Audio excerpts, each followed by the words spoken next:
is this? We doing the board appointments too?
Okay.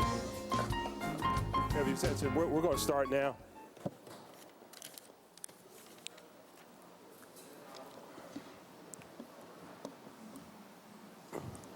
Thank you. The public meeting is called to order. For those of you that don't remember, at the last session on these particular measures, we left the public hearing, went into the public meeting, so there will not be testimony today from the public. Because we are in a public meeting, we will take action on a number of amendments and resolutions. This is a public meeting on the Committee of the Whole. The purpose of this public meeting is to take action on resolutions number 150307 through 150316, which make various board appointments to the Center City District and Old City Special Services District, and bills number 150375, 150376, 150377, 150378, 150379, and 150380, and resolution 150390, all related to the Gallery Mall. Mr. Christmas, will you please read the titles of the bills and resolutions? Bill number 150375, authorizing the Commissioner of Public Property, the Director of Commerce, and other officials of the city to execute or approve various agreements and other matters by and among the city, the Philadelphia Redevelopment Authority, the Philadelphia Authority for Industrial Development, and others relating to the redevelopment, operation, and maintenance of properties located on the north side of Market Street between 8th and 11th Streets in the city, and commonly known as the Gallery Mall, all under certain terms and conditions. And bill number 150376, authorizing the revision of lines and grades on a portion of city plan number 307 by striking from the city plan and vacating certain subsurface portions of Market Street east of 9th Street, 10th Street between Market Street and Filbert Street, and 11th Street between Market Street and Filbert Street, and by striking from said city plan and vacating certain aerial portions of 9th Street between Market Street and Filbert Street, and 10th Street between Market Street and Filbert Street, and authorizing the conveyance of such struck and vacated areas together with certain areas previously struck and vacated, all under certain terms and conditions. And bill number 150377, authorizing the construction, ownership, and maintenance of various encroachments into the right-of-way of Market Street, Filbert Street, 11th Street, 10th Street, 9th Street, and 8th Street, and authorizing the assignment of certain rights with respect to an overhead pedestrian bridge above Filbert Street west of the house line of 9th Street to be assigned, all under certain terms and conditions. And bill number 150378, approving the 9th amendment of the redevelopment proposal for the Market Street East urban renewal area, including the second amendment to the urban renewal plan, which provides inter alia for the rehabilitation of the gallery at Market East as a first-class mixed-use retail center. Bill number 150379, amending section 14502 of the Philadelphia Code entitled CTR, Center City Overlay, by adding a new subsection entitled Market Street East Retail Area relating to accessory signs, amending section 14906 entitled Market Street East Sign Regulations relating to accessory and non-accessory signs, and making related changes, all under certain terms and conditions. And bill 150380, an ordinance creating the gallery at Market East Tax Increment Financing District, being the area generally bounded by Filbert Street on the north 8th Street on the east, 11th Street on the west, and Market Street on the south, including certain improvements located therein, and approving the project plan of the Philadelphia Authority for Industrial Development for the redevelopment of the gallery at Market East Tax Increment Financing District, and making certain findings and declarations, all in accordance with the Tax Increment Financing Act, being the act of July 11, 1990, Public Law 465, number 113 as amended, and authorizing the Director of Finance and other offices of the city to execute documents and to do all things necessary to carry out the intent of this ordinance. And Resolution 150307, reappointing Peter Rothberg to the Board of Directors for the Old City Special Services District. And Resolution 150308, reappointing Cheryl Barr to the Directors for the Old City Special Services District. And Resolution 150309, reappointing Harvey Spear to the Board of Directors for the Old City Special Services District. And Resolution 150310, appointing Leo Adamando to the Board of Directors for the Old City Special Services District. And Resolution 150311, reappointing Chris Terlizzi to the Board of Directors of the Center City District. And Resolution 150312, reappointing Ernest Jones to the Board of Directors of the Center City District. And Resolution 150313, reappointing Harold Epps to the Board of Directors of the Center City District. And Resolution 150314, reappointing Larry Howard to the Board of Directors of the Center City District. And Resolution 150315, appointing Peter Sones to the Board of Directors of the Center City District. And Resolution 150316, appointing Julie Coker to the Board of Directors of the Center City District. And finally, Resolution 150390, approving the certain amended and restated lease and redevelopment agreement between the Philadelphia Redevelopment Authority and PR Gallery 1 Limited Partnership for 833 Market Street, 901 Market Street, and 905 Market Street, and that certain amended and restated lease and redevelopment agreement between the Philadelphia Redevelopment Authority and Keystone Philadelphia Properties, LP, for 1001 through 1019 Market Street, that certain amended and restated lease and redevelopment agreement between Philadelphia Redevelopment Authority and Keystone Philadelphia Properties for 1005 Market Street for the redevelopment and urban renewal of a portion of the Market Street East urban renewal area, including certain air rights and other property included in the aforementioned amended and restated lease and redevelopment agreements, authorizing the Philadelphia Redevelopment Authority to execute the aforementioned amended and restated lease and redevelopment agreements with PR Gallery 1 Limited Partnership and Keystone Philadelphia Properties, LP, as applicable, and to take such action as may be necessary to effectuate the aforementioned amended and restated lease and redevelopment agreements. Thank you, Mr. Christmas. Chair recognizes Councilman Squilla for a single motion on the resolutions. Thank you, Mr. President. I move the resolution number 150307, 150308, 150309, 150310, 150311, 150312, 150313, 150314, 150315, and 150316 be reported out to this committee with a favorable recommendation. Thank you. It has been moved and properly seconded that the resolutions number 150307, 150308, 150309, 150310, 150311, 150312, 150313, 150314, 150315, and 150316 be reported from this committee with a favorable recommendation. All those in favor say aye. Aye. Those opposed? Motion carries, and these resolutions will be reported from this committee with a favorable recommendation at the next session of council. I now recognize Councilmember Squilla for a motion on Bill number 150375. Thank you, Mr. President. I move the bill number 150375 be reported from this committee with a favorable recommendation, and further move that the rules of council be suspended to permit first reading of this bill at the next session of council. Thank you. It's been moved and properly seconded that Bill number 150375 be reported from this committee with favorable recommendation. Further move that the rules of council be suspended so as to permit first reading of this bill at the next session of council. All those in favor say aye. Aye. Those opposed, ayes have it. And the motion carries. Bill number 150375 will be reported from this committee with favorable recommendation with request that the rules of council be suspended so as to permit first reading at the next session of council. Chair now recognizes Councilmember Squilla for a motion on Bill number 150376. Thank you, Mr. President. I move that the amendment to Bill number 150376 be adopted, that this bill as amended be reported from this committee with a favorable recommendation, and further move that the rules of council be suspended to permit first reading of this bill at the next session of council.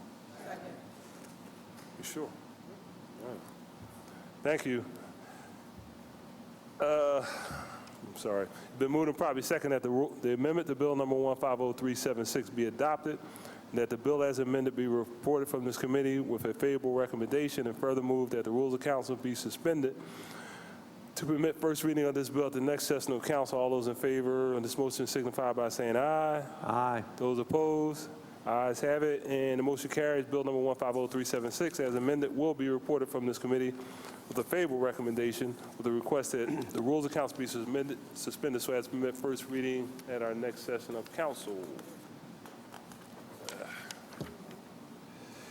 Chair again recognizes Councilmember Squilla for a motion on bill number 150377. Thank you again, Mr. President. I move that bill number 150377 be reported from this committee with a favorable recommendation, and further move that the rules of council be suspended to permit first reading of this bill at the next session of council. It's been moved and probably second that the rules of council, that 150377 be reported from this committee with favorable recommendation, and further move that the rules of council be suspended so as to permit first reading at the next session of council. All those in favor signify by saying aye. Aye. Those opposed? Ayes have it, and the motion carries. Bill number 150377 will be reported from this committee with favorable recommendation with the request that the rules of council be suspended so as to permit first reading at the next session of council. Chair again recognizes Councilmember Squilla for a motion on bill number 150378.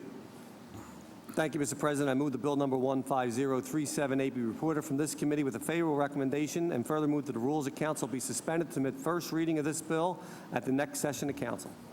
Thank you. It has been moved and properly second that the bill number 150370 be reported from this committee with favorable recommendation, and further move that the rules of council be suspended to permit first reading at the next session of council. All those in favor say aye. Aye. Those opposed? Ayes have it, and the motion carries. Bill number 150378 will be reported from this committee with favorable recommendation with the request that the rules of council be suspended to permit first reading at the next session of council. Chair again recognizes Councilmember Squilla for a motion on bill number 150379.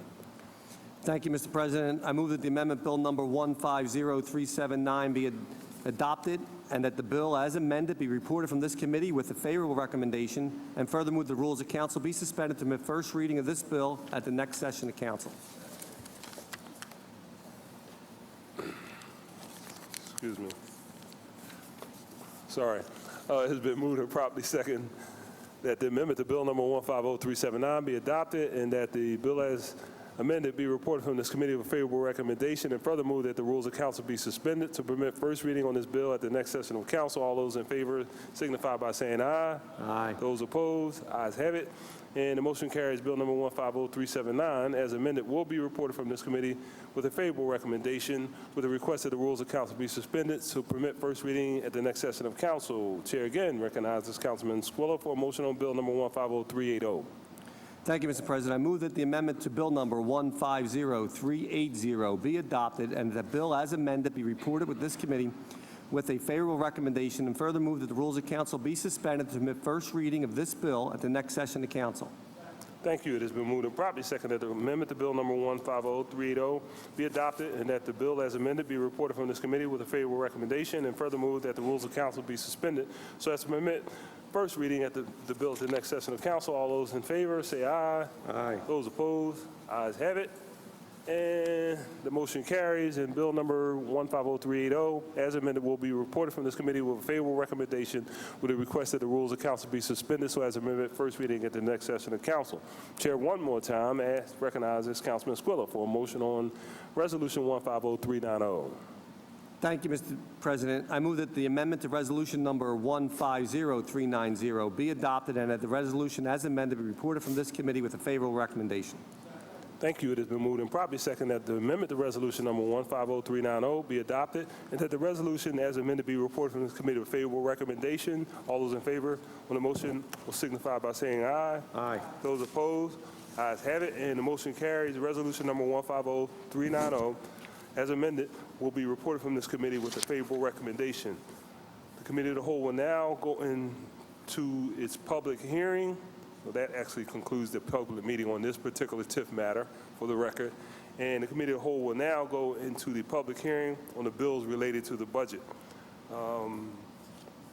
Mr. Christmas, please read the title of the bills. You doing it? We shift to Ms. Lewis. Go ahead. You got it, or you want her to do it?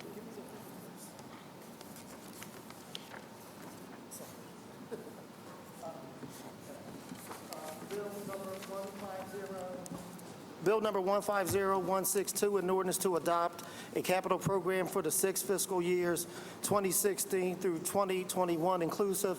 Bill number 150163, to adopt a fiscal 2016 capital budget. Bill number 150164, adopting the operating budget for fiscal year 2016.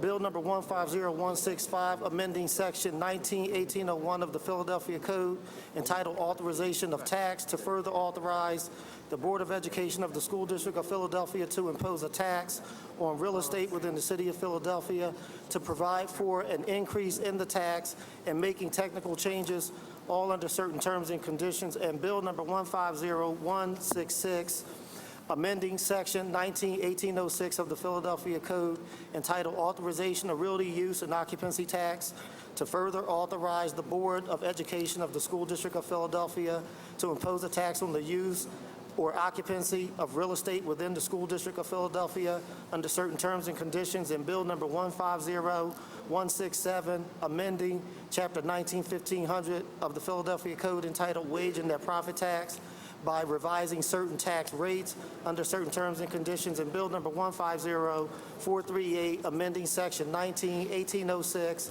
of the Philadelphia Code entitled Authorization of Realty Use and Occupancy Tax, to further authorize the Board of Education of the School District of Philadelphia to impose a tax on the use or occupancy of real estate within the School District of Philadelphia and to set the rate for such tax and making technical changes, all under certain terms and conditions. And Bill number 150471, authorizing the transfer and appropriations for fiscal year 2016 within the general fund from the Department of Human Services Prisons to the Office of Housing and Community Development to support landscaping and lot cleaning jobs in Philadelphia, in the Philadelphia Reentry Employment Program for returning citizens under certain terms and conditions.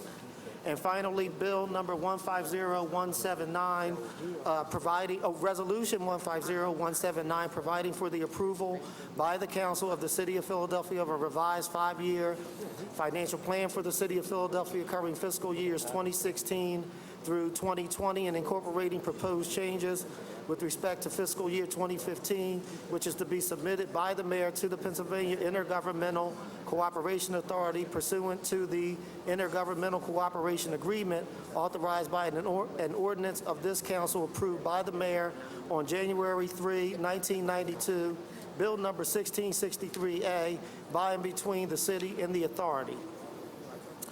Today, we are continuing the public hearing of the Committee of the Whole to consider various bills read by the clerk that constitutes proposed operating and capital spending measures for fiscal year 2016, a capital program and a forward-looking capital plan for fiscal year 2016 through fiscal year 2021. We are asking the Department of Commerce for a callback to come up to the witness table, and we should have a brief Q&A about some of the questions that went unanswered during the regular part of the budget process. And we're referring to an actual letter sent by the President of City Council, President Darrell Clark, on May 12th, 2015. To everyone, good afternoon, and state your name for the record, please.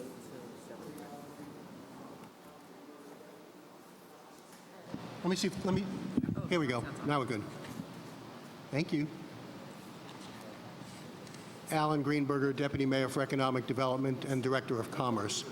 With me today is Karen Fagley, who's our Deputy Commerce Director, and John Grady, President of PIDC. Thank you very much. Do you have a copy of the letter that was sent by the President of Council? Sent to or from? From.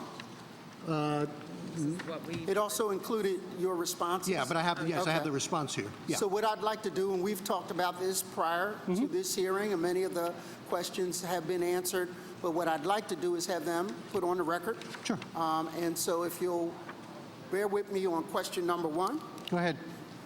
And one of the questions, and they were from not just myself, but other members of council. And we asked, could you provide a total participation of professional contracts for WBE, MBE, and women-owned firms? And can you read your, Sure. This is part of an exhibit. The minority participation rate for professional service contracts awarded by city departments in FY 2014 was 21.64%, and the women-owned business participation rate was 14.64%. thank you. And the second question was submitted by Councilman Wilson Good. Could you provide a comparison of sustainable growth during the Nutter administration compared to the period of 1984 to 89, which I believe is the period in which Wilson Good Sr. was mayor? So, according to the state and area employment data, which we get from the U.S. Bureau of Labor Statistics, total non-farm employment in the city or county, since they're the same, of Philadelphia grew by 3.3% between 2009 and 2014. In the most recent 5-year period with larger growth than 29 to 2014 was 1983 to 1988, when there was a 4.4% growth in total non-farm employment.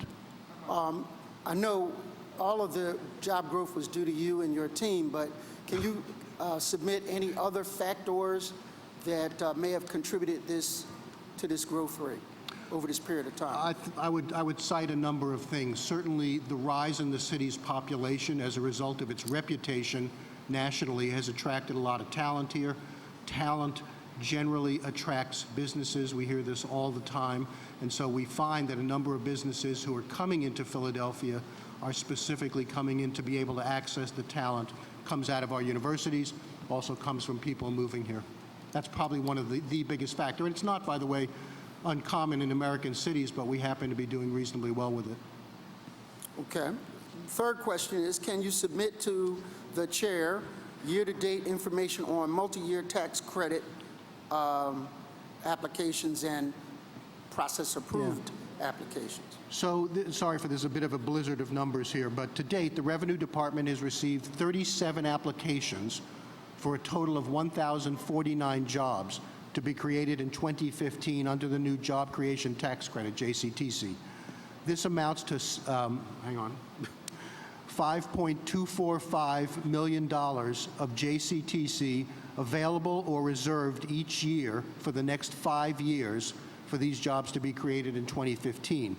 Overall, the total JCTC available in tax year 2015 for jobs to be created in 2015, which is based on, the limit is based on 2% of the 2014 BERT collection, business receipts tax collection, is about $9 million, 25% of which is reserved for small businesses with 25 or less employees. So, point is, after all the numbers, program's doing very well.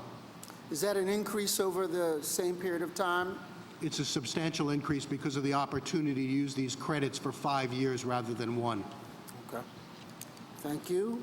What is the conversion rate of commercial space to residential space? And I would guess that deals with the Center City area primarily. Mostly, but not in general. entirely. Yeah. So this information comes from Newmark, Grubb, Knight, Frank, and Center City District.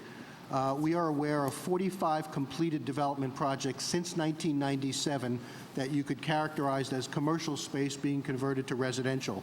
These 45 projects represent a lot of square footage, 6.662 million square feet of development. And commercial space conversion peaked in 2007 with 8 projects completed that year. And then, let me just turn the page. Additionally, there are 4 conversion projects currently in progress, totaling 466,000 square feet, and 2 projects which have been proposed totaling 370,000 square feet. So it is a substantial amount of conversion since 1997. So, given your druthers as the primary focus of economic development in the city of Philadelphia, you would rather have commercial space per square foot versus residential space? And anybody at the table can chime in on that? Well, I think we want to, both of them are good for the city for different reasons. We certainly want to see an expansion of the commercial space. One of the things that the expansion of residential conversions has done, which I think is ultimately a good thing, besides putting people living in the city, is that it has tightened the supply of commercial space. You could argue that it has forced some projects into existence. Comcast may have done what they were doing anyway, but things like the FMC tower at 30th Street are in part a result of less supply of top A-grade commercial space. So the residential conversions do keep our office vacancies low. They take out of service space that may not be desirable and space that, frankly, might suppress the rental revenues that are available. And as you know, we always have a problem with high cost of development, relatively low revenues.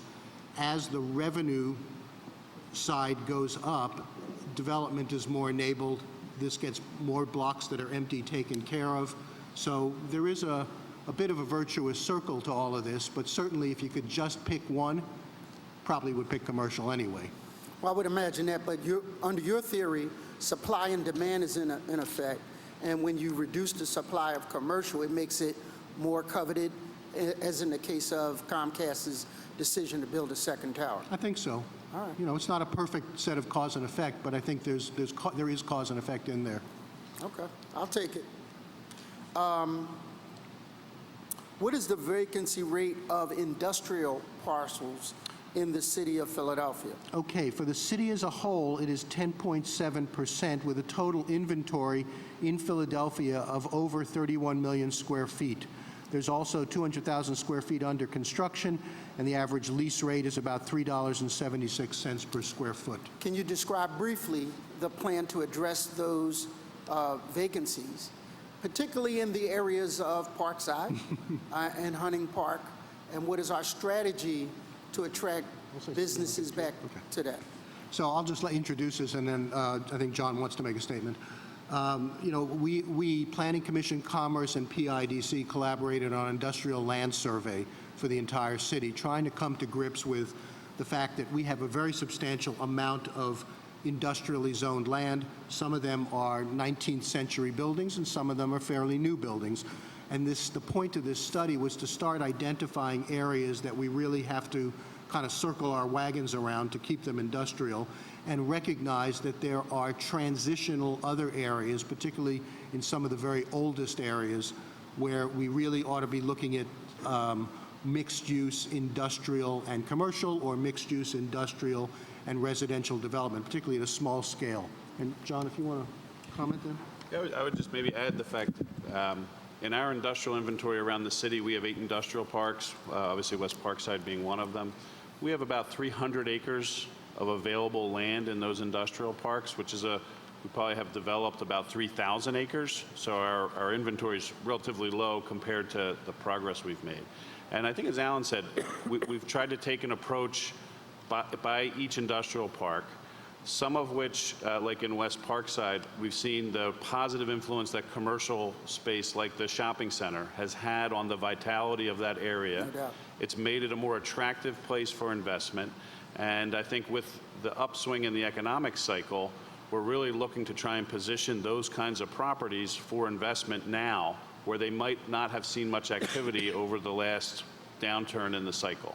And trying to look at areas where there are opportunities maybe for some manufacturing and industrial, but it also might be in warehouse and distribution, it might be in logistics, it might be in other kinds of non-manufacturing uses, but uses that can take advantage of the large format of the industrial land. To what degree does energy, and we're trying to become an energy hub, and what is the potential for energy conversion in those parcels to make them more efficient and attractive to light manufacturing?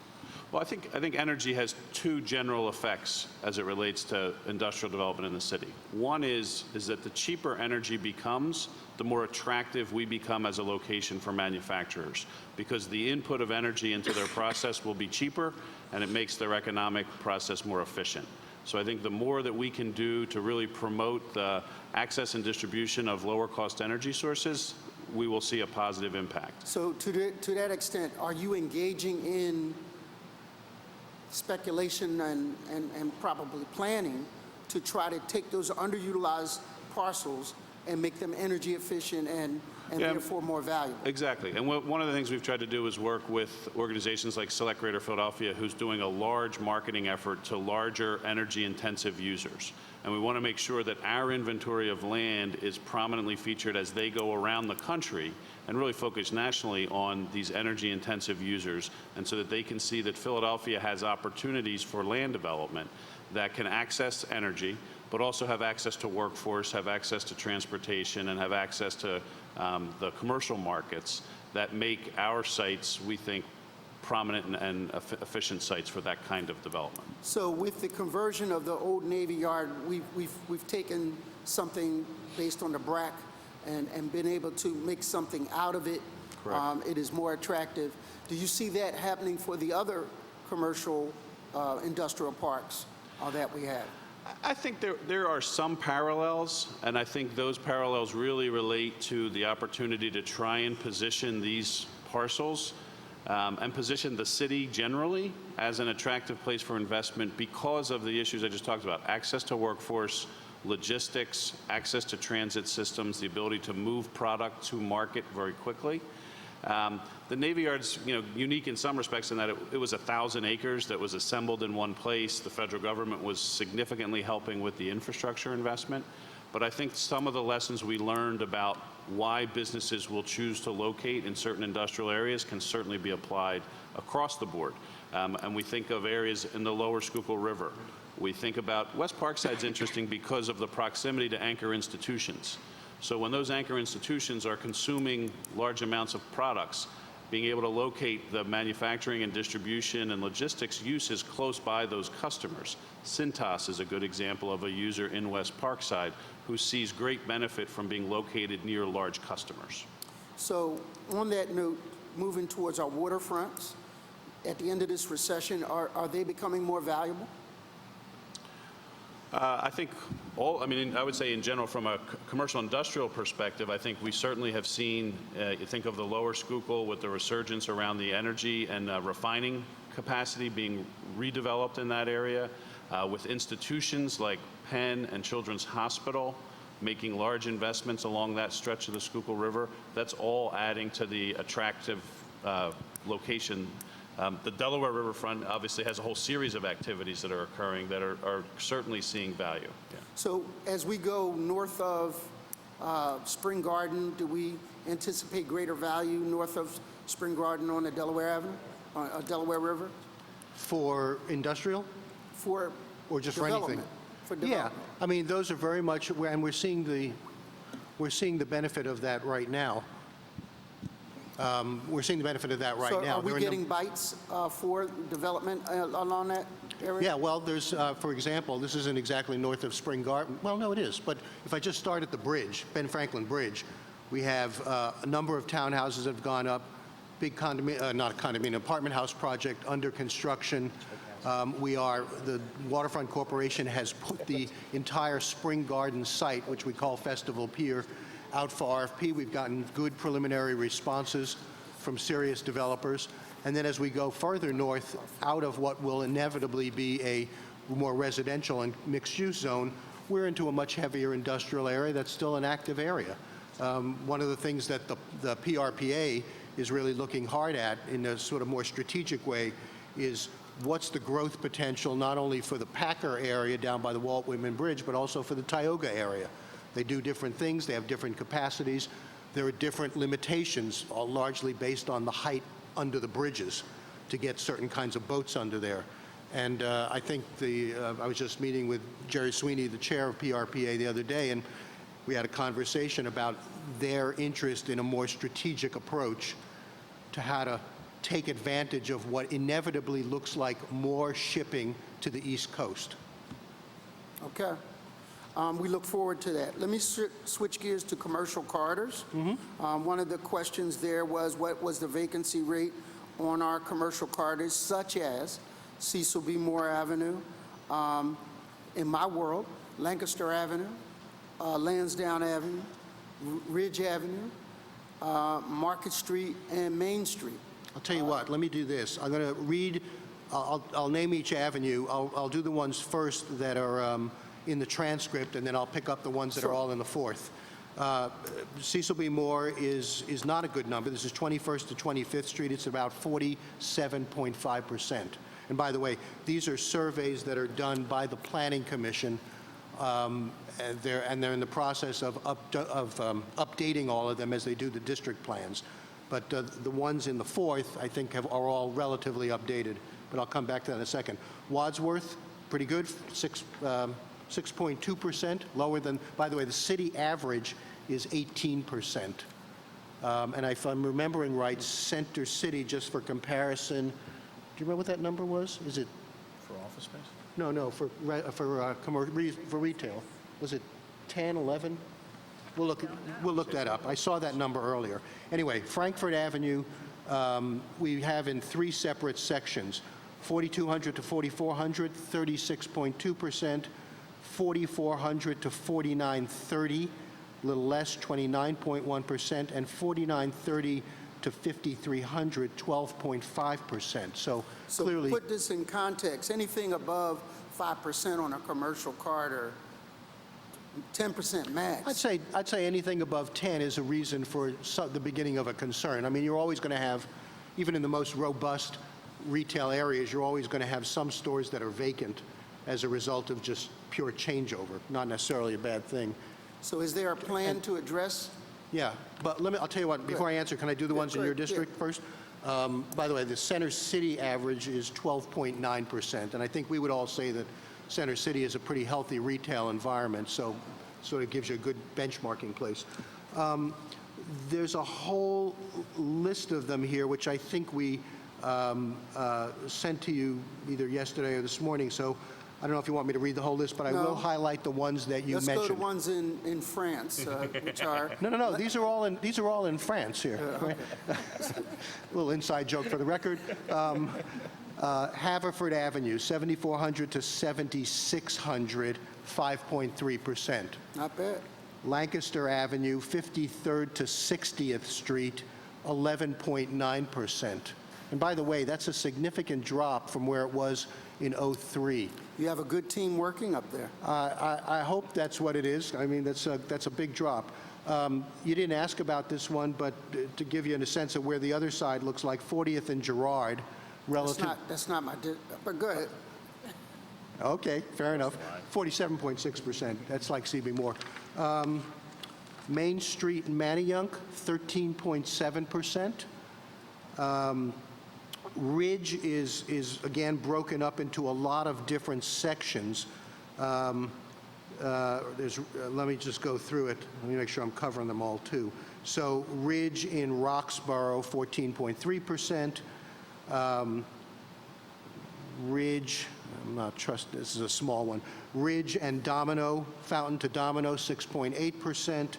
Ridge and Shawmont from Flamingo to Seffert, 10%.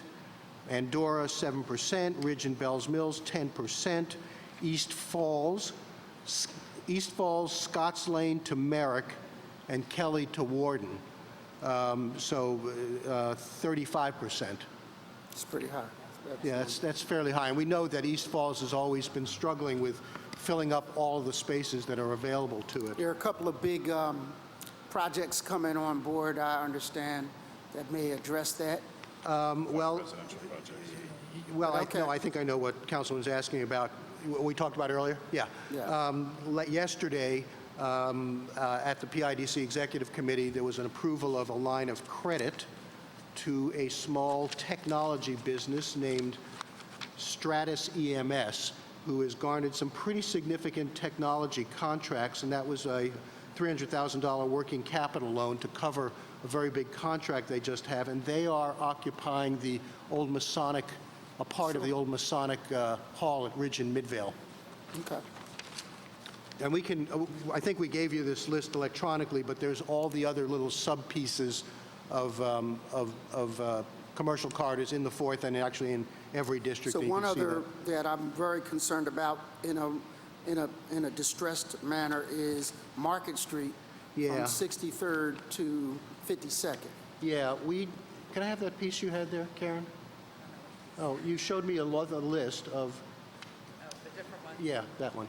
So these haven't been updated, so the information is a bit old, and it is but it is broken into 3 pieces, and I'll just read out for the 3 pieces.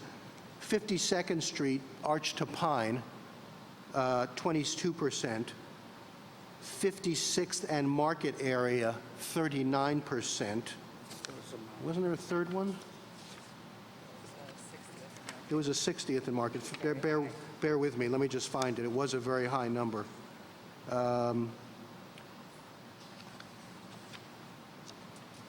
Yeah, 60th Street from Arch to Spruce, so it's 36%.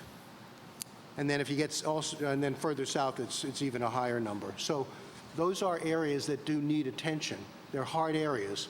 Partly they were impacted, obviously, by the SEPTA renovations. I think that put a real damper on it, and how to bring them back and through what kind of businesses is going to take a real coordinated strategic effort.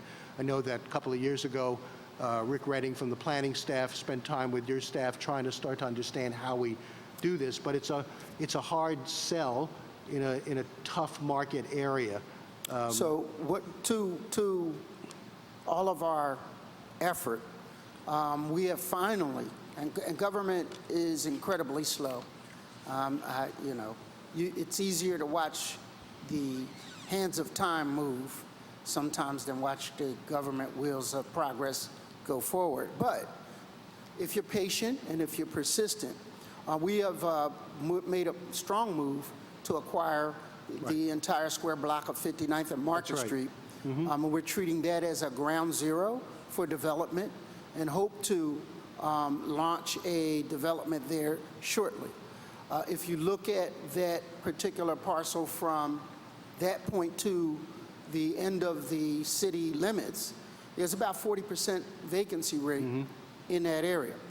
Some might look at that as a disaster. Others that have a development frame of mind look at it as a blank canvas. Could be an opportunity, absolutely. So what we want from your department is to come up with a concerted effort to figure it out. One of the studies that showed that there was somewhere in the neighborhood of 22,000 average income that goes through there. 1 million people take the bus NL through that area monthly, and that represents a potential customer base. But what we found was the economic bleeding went to 69th Street Right. and Center City, as opposed to being captured in that area. So what we want to do is work with a concept called transit-oriented development.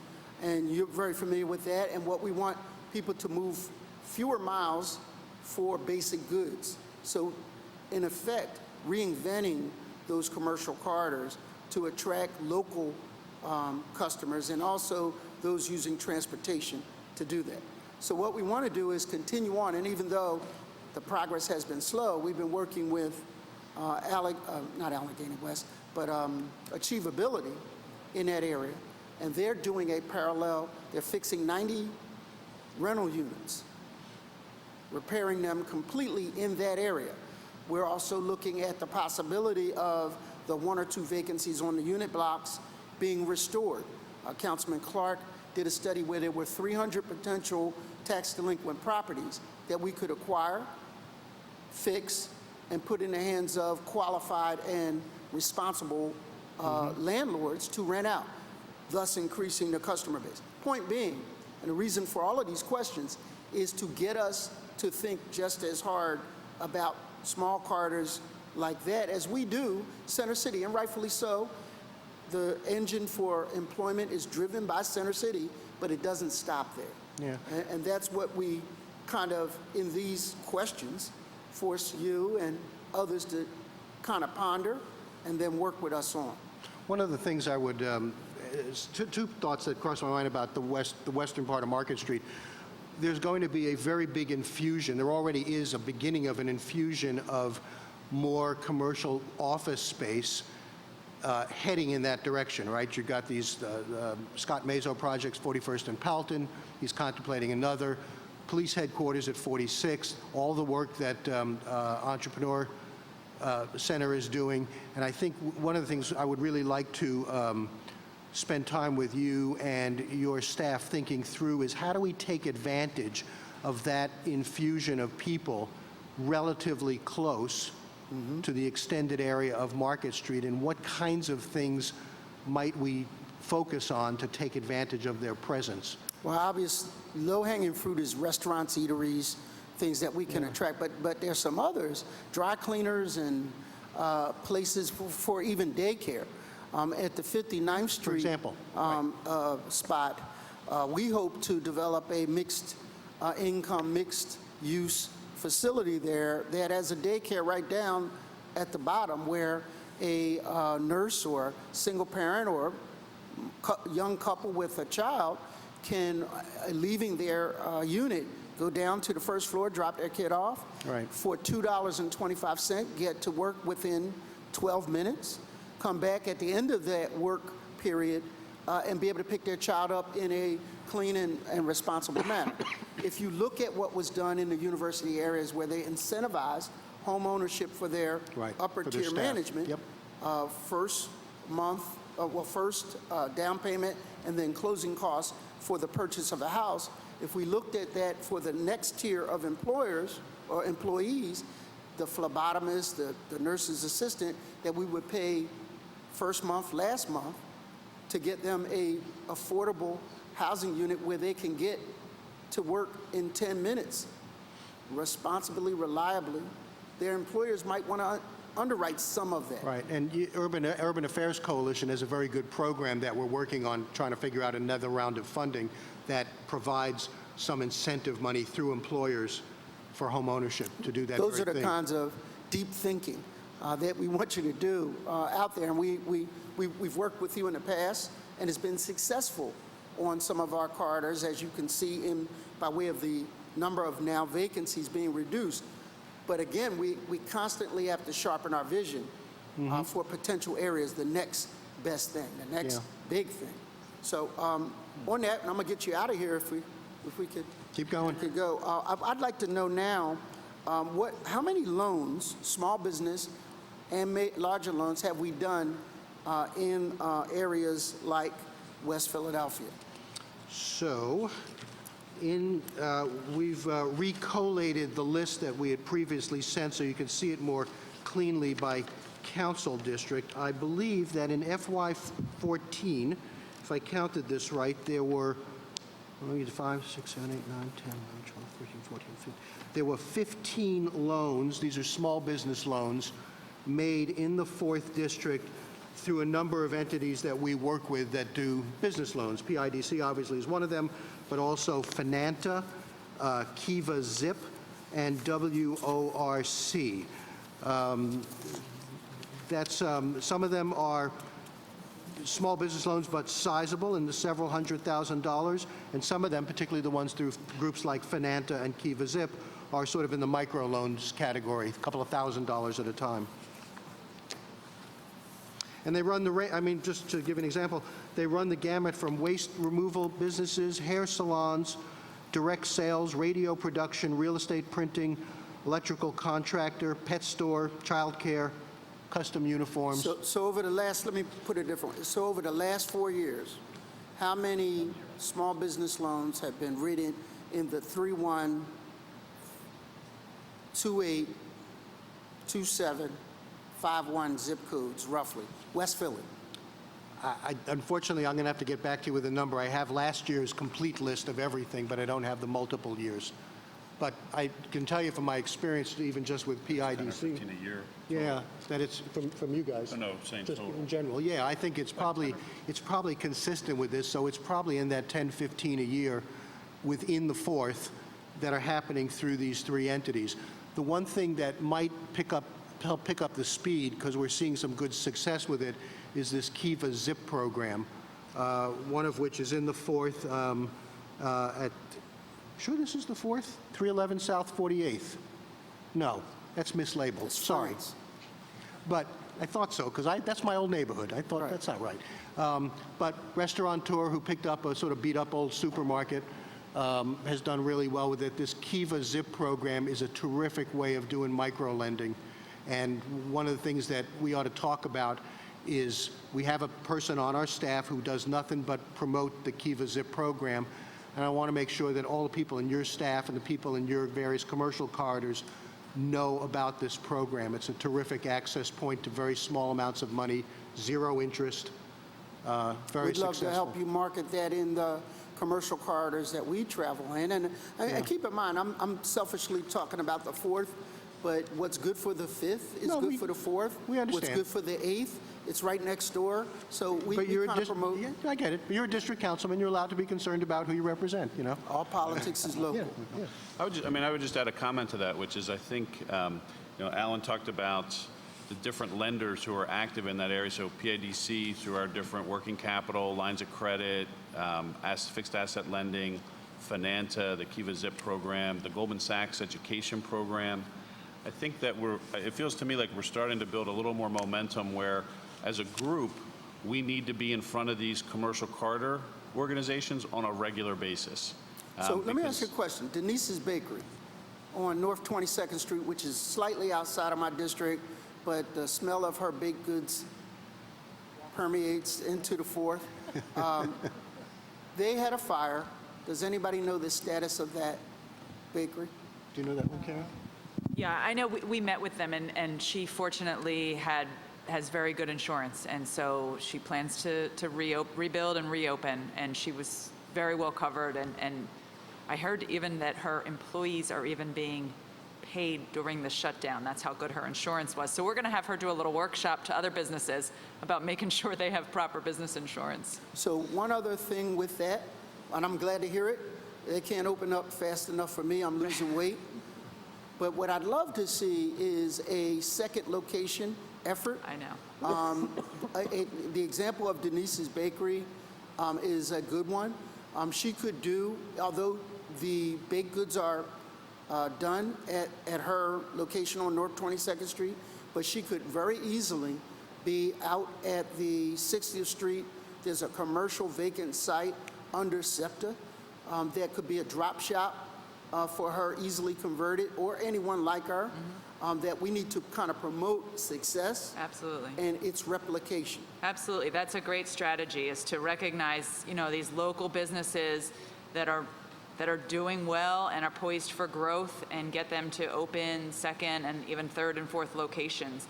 I think Philadelphia has some good examples of I've heard them called chainlets, little local chains that are doing great, and let's keep that success going. I think Denise has been approached with those ideas before, but we'll pitch her again and try to get her. No, I mean, I understand the have a second. reservation of you don't want to tamper with success, but sometimes if you can develop the capital, develop the strategy, have enough supportive staff to implement it, you take that leap of faith, and we all, as a city, benefit from that kind of expansion.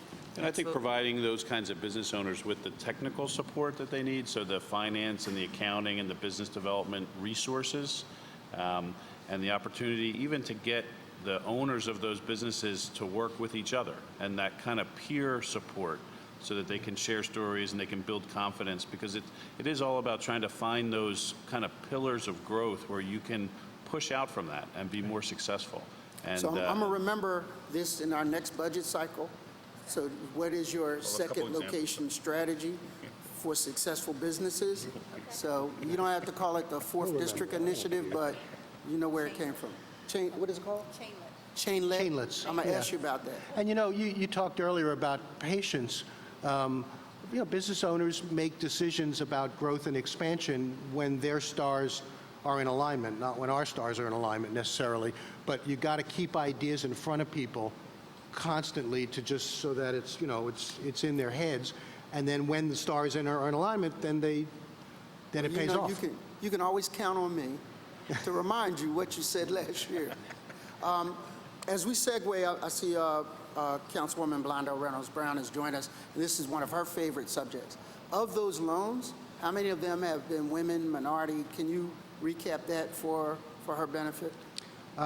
In 2014, 15 women-owned businesses received loans through PIDC. 15. And the one that I had mentioned, Councilwoman, I don't know whether you'd heard this on the speaker or not, but at PIDC, a loan was approved yesterday, a pretty substantial bit of working capital for a small computer technology business that is women-owned, yeah? Correct. Yeah, and is a woman-owned business at the corner of Ridge and Midvale. They secured an enormous contract to help some pretty significant clients with technology issues, and this is a loan to allow them to sort of grow up to it. Chair recognizes Councilwoman Reynolds-Brown. Thank you. So that would be 15 out of a total of what? Because we need to know the big number to see what that means. PIDCs. Yeah, we'll get you to that. So in terms of PIDC's lending Yes. activity? No, just total number of loans. So last year, we made 57 small business Okay. loans. Of the Okay. 57 small business loans, 23 were to minority-owned businesses, 13 were to women-owned businesses. Okay. But those are the numbers I have. Very helpful to know. Councilwoman, do you have any other questions? Because Yeah, I do want to seize the moment, if I Okay. may. So given the work that you're doing down at the Navy shipyard, update us briefly and speak to whether or not any of these loans are for business owners who want to have a presence at the Navy shipyard. Yeah, well, I would say in general that, the Navy Yard continues to build momentum as a terrific location for business growth. We have about 150 companies there now, over 11,500 employees. Those companies are spread across the whole Everything. range, from manufacturing and industrial uses to office to research. We have small companies that are growing. We have big companies that are growing. We're building a lot of partnerships. We announced a partnership yesterday with Penn State and a large energy company called Alstom, who's going to bring their North American Energy Smart Grid Research Center to the Navy Yard. So the growth is occurring at all scales. In terms of our loan activity last year, I don't know off the top of my head if any of these were loans to specifically to businesses at the Navy Yard. Sure. But it would be typical. I mean, our business lending is comprised of a couple of different products. One is a line of credit to support contract receivables. Yeah. Those are heavily oriented towards small, minority, and women-owned firms who need that kind of capital to help with their growth. We have a second loan product that is for working capital and equipment, and that's really kind of a bread and butter. A client needs a $200,000 loan or a $50,000 loan to buy a piece of equipment or maybe to make an improvement to their property. And then we have capital projects loans for people Right. who really need to do a larger project, maybe to expand their facility or to significantly improve the facility that they work in. And all of those loan products are available in all of the commercial corridors around the city. And the way we organize our business development activity is we organize our work into sectors. So we have a couple of people focused on small businesses. We have somebody who focuses with manufacturing and industrial clients. We have somebody who focuses on community investment and Okay. neighborhood development. Okay. And so each of those people are active citywide, really trying to target opportunities where those resources can be paired up with businesses that need that And want kind to of grow. capital for growth. Correct. Any linkage with Della Clark and the work that she's doing over there at 46, Sure, yeah. near 4601 4543 Market Street? I mean, I think we're all probably doing different things with the Enterprise Center and the Okay. work there. We helped arrange a series of grant and financing resources for the food center there, the food entrepreneurship program there, familiar with it. the test kitchen. One of the nice things we've seen is some partnership between two of our clients. One is the Enterprise Center, and the other is Spectrum Health Services, where we help develop a new community health center in West Philadelphia 52nd and Haverford. at 52nd Street. I Yeah, think that's Councilman Jones' district. I think it is. At some juncture, It just popped into my head. But they're now doing work together where Spectrum Health is doing nutrition work with the Food Incubation Center at the Enterprise Center, so that they can get more food businesses out into the community that are producing healthier foods and doing Right. more for nutrition in the community. lastly, included in the PIDC plan, is there at some milestone a residential community that will happen down at the Navy Shipyard? Is that not a part of the plan? Help me remember. Yeah, the master plan that we released with the city in 2013 contemplates a multifamily component of residential apartments at the Navy Yard. There's currently a deed restriction from the Navy that prohibits that use. was. Okay. So we are working through a process with the Navy and eventually with Congress to pass legislation that would allow that see. restriction to be removed in part. We don't see a significant amount of residential at the Navy Yard, but we do think a multifamily component that helps attract and support amenities will make for a better work environment there. Okay. All right, then. Thank you. Sure. Thank you, Mr. Chairman. Thank you, Councilwoman. I just want to end on thanking you for working with us, the Commerce Department, RDA, on strips like Haverford Avenue, on strips like 54th from Montgomery to Arlington. And the reason I mention that, yes, it is slow, but 2 weeks ago we were awarded the Wynn Ballroom project, which complements what we've done at Presby Life on the other end of the commercial corridor. Right. That could have only happened with about $1 million of combined effort, trees, bus shelters, and the like, and storefront rebates for the businesses in between. Your staff and Nazra Sabri in particular pounded the payment with WORC to make that happen. So at the end of the day, over your tenure, you're going to be able to see a commercial corridor that is remade. I mean, literally remade, and go back to a vibrant state. So I'm really thankful to your effort. Wanted to say that in a public manner. Sometimes we seem to be a little contentious. It's not contentious, we're anxious. We're anxious on behalf of constituents that knock on our door every day. Dwayne over there for decades now, has been a good servant, and along with Curtis Gregory, and so we appreciate your team that has helped the 4th Councilmanic District. You cited some of those vacancy ratios that had substantially shrunk. We just are enthusiastic about keeping that going. So for the record, thank you very much. If there are no other questions, that concludes Thank you, Councilman. our committee, and this committee will stand at recess until Wednesday, June 10th, 2015 at 1 p.m., at which time we will reconvene in room 400 City Hall. Thank you very much. Thank you.